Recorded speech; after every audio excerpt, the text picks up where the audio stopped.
Hello everybody, this is just a test. Welcome to my recording. A little bit about me.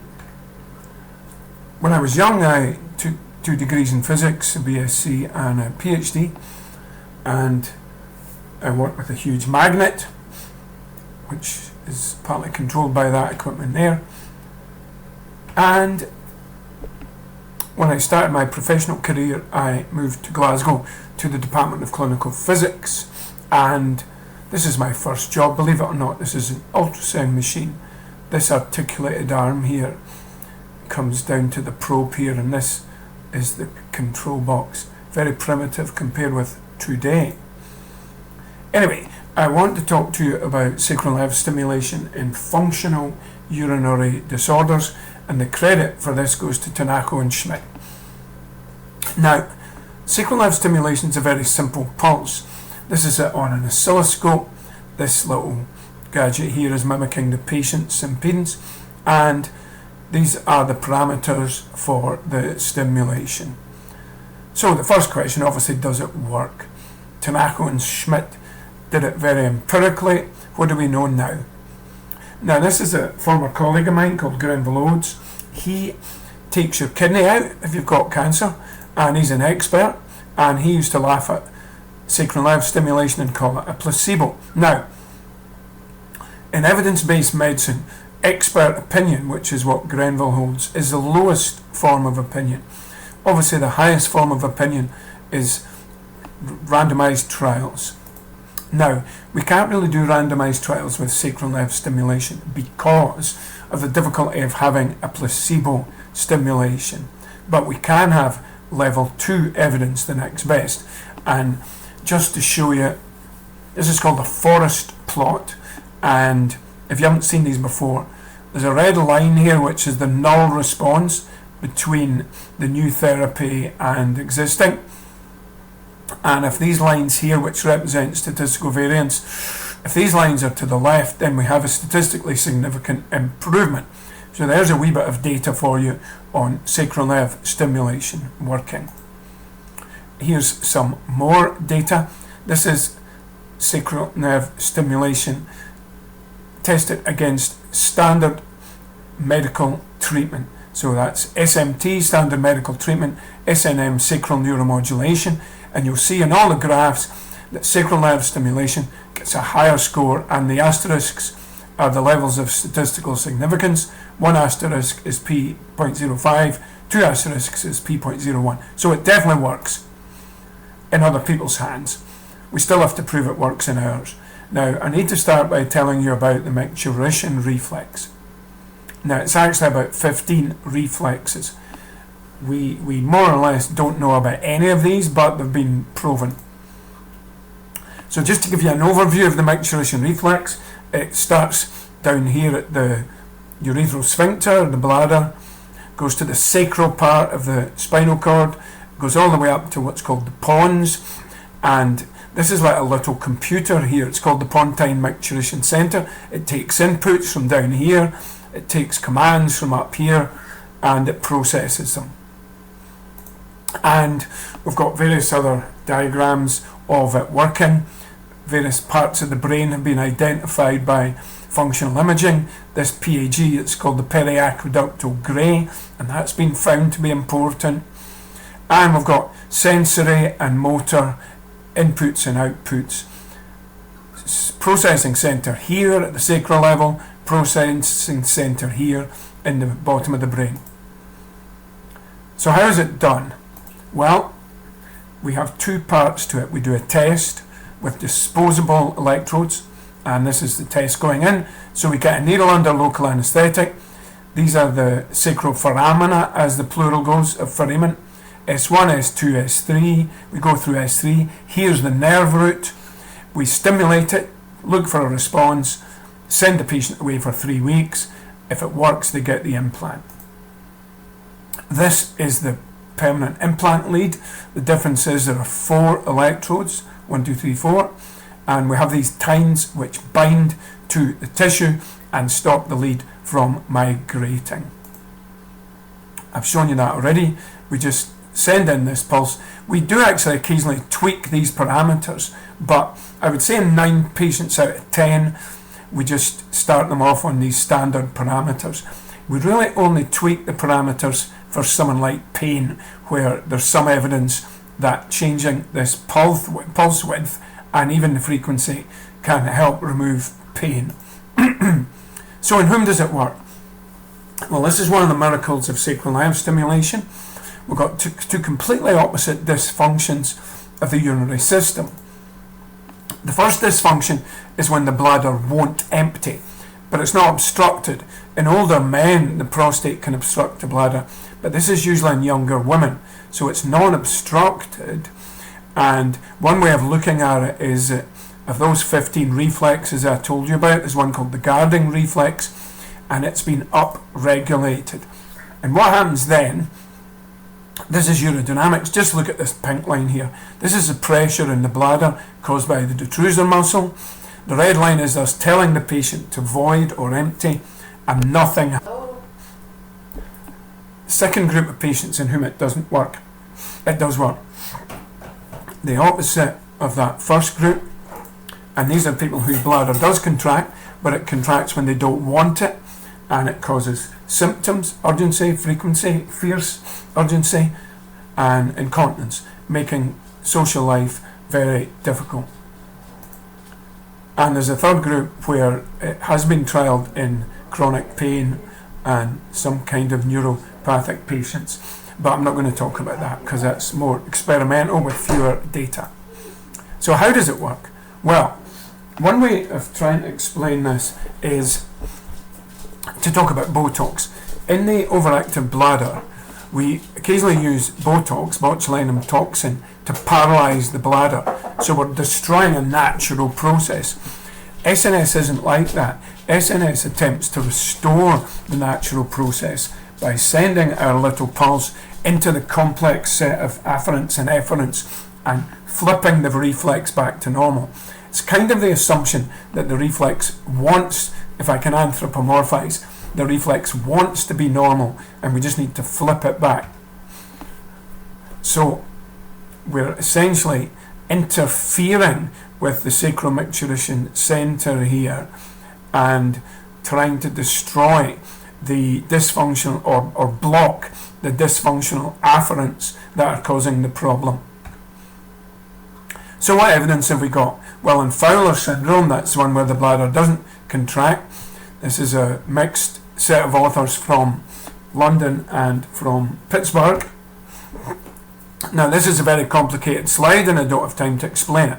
This is functional MRI, where we image blood flow to certain areas of the brain and we colour it if there's statistical significance. So, in the top half here, we have patients with Fowler syndrome and we fill our bladder with water and we know what normal should look like. And it's been coloured blue when the blood flow is negative. In other words, parts of the brain that would light up in a normal are going the opposite way.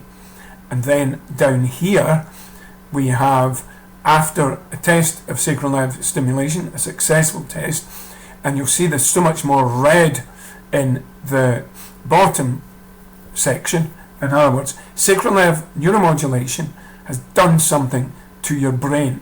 That little pulse I showed you, injected in the sacral nerve, has changed the brain after 3 weeks. An absolutely phenomenal finding. So what was my role as a physics professional? Well, I know quite a lot about urodynamics, and all these patients have to be thoroughly evaluated with urodynamics. You don't want them to be mechanically obstructed. Just for example, you want to prove that they have the bladder conditions that we know would be susceptible to treatment. I would get involved in the testing, I would get involved in the implant, the programming of the implant, refining of the therapy, and of course research. One of the things I did, Medtronic just hand you a set of kit and no way to test it, so I built various test devices.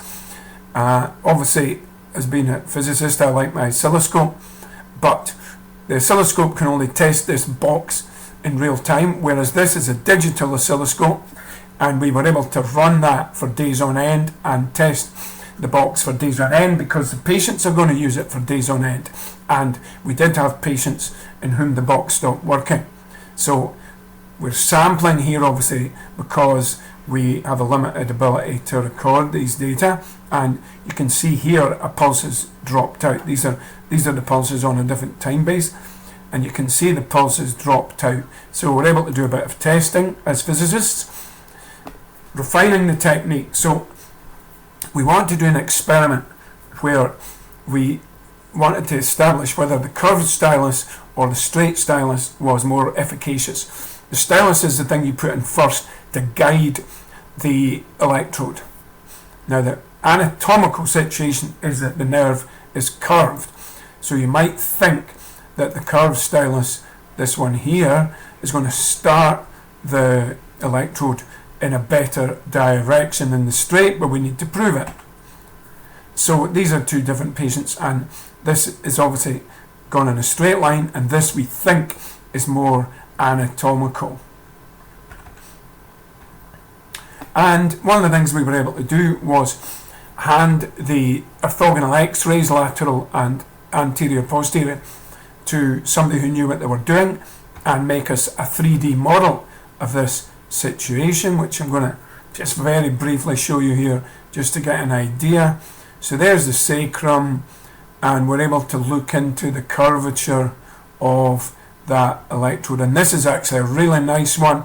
It curves away laterally there, and that we think is a better electrode placement, but obviously we need data to prove that.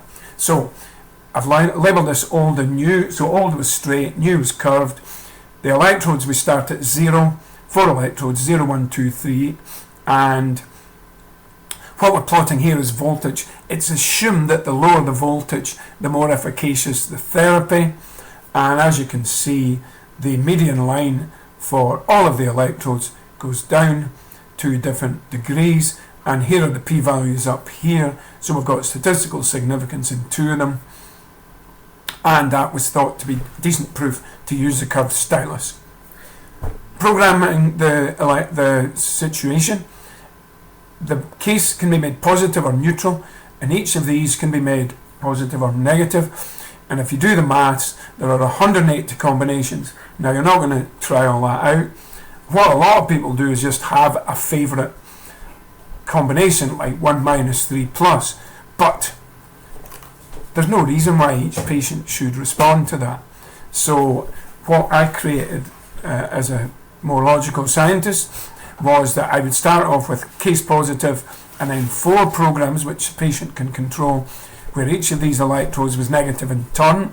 Then the patient would come back having filled out bladder diaries, and we would then refine the therapy based on what we call the 4 monopolars. And these are some bladder diaries like I just mentioned. This is a patient with overactivity and incontinence. Wherever you see green, there's been improvement, and the number is the percentage improvement. So just to show you, 100% improvement in heavy leaks per day, 70% in overall leaks, 75% improvement in urgency, 100% improvement in incontinence paths. Now that's a really big issue. This is a Fowler syndrome up here, and key thing here is catheters. These patients, I showed you, their bladder doesn't contract, so they've gone from 4 catheterizations per day to 0.4. So that means every second day they're not having to catheterize at all. It's not just that catheterizing is annoying, it's got an infection risk. So 2 successful patients there. Let's just look at the volume. Before therapy, patient was able to avoid nothing. After therapy, the patient was able to avoid 325 millilitres, which is pretty close to normal actually. So in our own patients, what's the proof of the pudding? Well, here's one patient in whom we did before and after urodynamics. We got ethical permission for this because doing urodynamics is slightly invasive, and we went through ethics to get this. So this is a patient before urodynamics, and they've been asked to empty the bladder. Here you won't be able to read that, but that says miction command, and the bladder is flat, so they don't empty. The yellow line would have been flow. After successful sacral neuromodulation, the bladder now contracts here, and there's a flow of almost 50 mils per second, which is an excellent flow.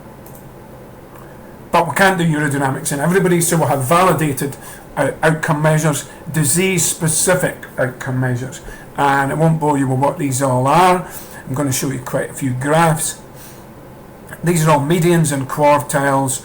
And the key thing to notice here is that we've got 5-year sustainability of the therapy. This is about 70 patients. I need to check that. So at baseline, median score in this IIQ, which is an incontinence questionnaire, is up there 20, and it drops to a very low value.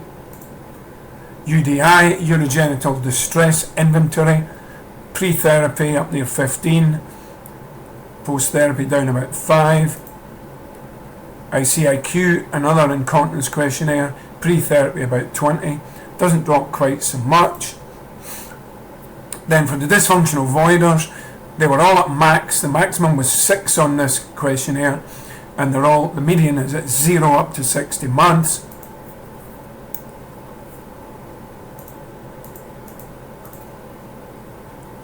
So a good proof of our success there using validated questionnaires. Now, another little study we wanted to do. In the test, quite a lot of your tests fail because the lead migrates. Now that's a lot of money we've wasted there. Not necessarily on the test kit, which is only a few £100, but theatre time, clinic time, anaesthetic time, etc. So if we could stop this lead migrating, it would be a really good thing. So Medtronic designed a new lead which is helical, and what that means is that when the patient's moving about their daily activity, it's this movement that makes the lead migrate. But if you make the lead helical, then as they move, all that happens is you stretch the helix, and the therapeutic tip of the lead stays in the same place. And these are just some data. So these two different sets of values here, straight out of theatre values and return values, and this is milliamps up the y-axis. Again, we're using an electrical parameter as success, the lower the better.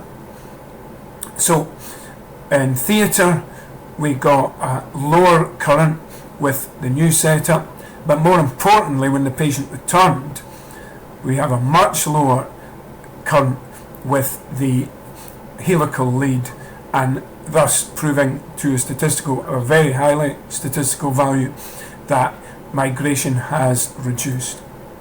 And I don't know if I'll talk about that one. Thank you very much.